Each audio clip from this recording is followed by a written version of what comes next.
9 जनवरी को थाना लिसाड़ी गेट में एक घर से 5 शव मिले थे, जिस पर कि पुलिस ने मौके पर पहुंचकर देखा कि पति पत्नी और 3 बच्चे हैं उनके, जिनकी सर पे चोट मार के और एक बच्ची की गला दबा के हत्या की गई थी।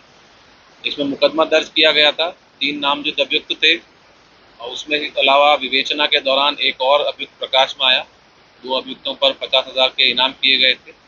इसमें इलेक्ट्रॉनिक सर्विलेंस के साथ ही जो सीडीआर एनालिसिस है और सीसीटीवी कैमरा है और जो इनके पारिवारिक जन हैं उनसे पूछताछ के आधार पर जो बातें सामने आई, उसमें नाम में वृद्धि की गई थी।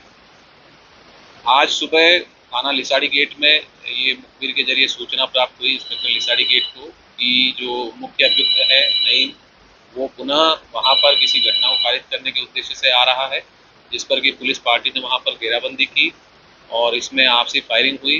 पुलिस पर फायरिंग की गई, जिसमें कि इंस्पेक्टर लिसाड़ी गेट के जैकेट में गोली भी लगी है और इसमें जवाबी कार्रवाई में अभियुक्त को गोली लगी नईम को, जिससे कि उसकी अस्पताल ले गए और वहाँ पर उसकी मौत हो गई।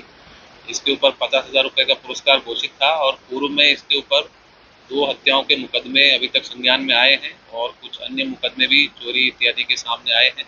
इसके और आपराधिक इतिहास की जानकारी की जा रही है। अभी तक की जानकारी में ये पता चला है कि ये पहले के मुकदमों में वांछित चल रहा है और कभी जेल नहीं गया। ये कई शहरों में, अलग अलग शहरों में रहा है। दिल्ली में रहा, कुर्ला में रहा, बॉम्बे में, मुंब्रा में रहा, मालेगांव में रहा और रुड़की में रहा है और जहाँ भी ये जाता है अपना नाम और देश बदल लेता है। और इसी क्रम में जो पूछताछ जो शाम को घटना हुई उसमें जो दूसरा अभियुक्त था वो थाना लोहिया नगर में पुलिस मुठभेड़ में गिरफ्तार किया है और वो भी पुलिस की गोली लगने से घायल हुए हैं। उसके ऊपर भी 50,000 रुपये का पुरस्कार था। उसका नाम सलमान था, उम्र करीब 24-25 साल है।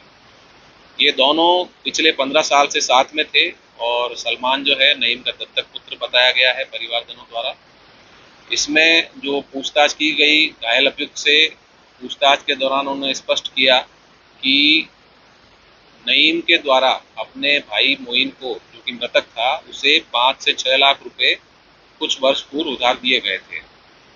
कोविड के बाद में जो अभियुक्त नईम है उसका वित्तीय काफ़ी हानि हो गई थी, जिसके चलते वो पैसे की ज़रूरत में था। पिछले कई दिनों से वो पैसे मांग रहा था और मोइन के द्वारा पैसे उसे नहीं दिए जा रहे थे। कुछ समय पूर्व नईम जब मालेगांव में था, उसकी जानकारी में आया कि मोइन ने रुड़की से खुद को शिफ्ट कर लिया है मेरठ में और यहाँ पर एक मकान भी बनाया गया है और एक प्लॉट भी खरीदा जा रहा है।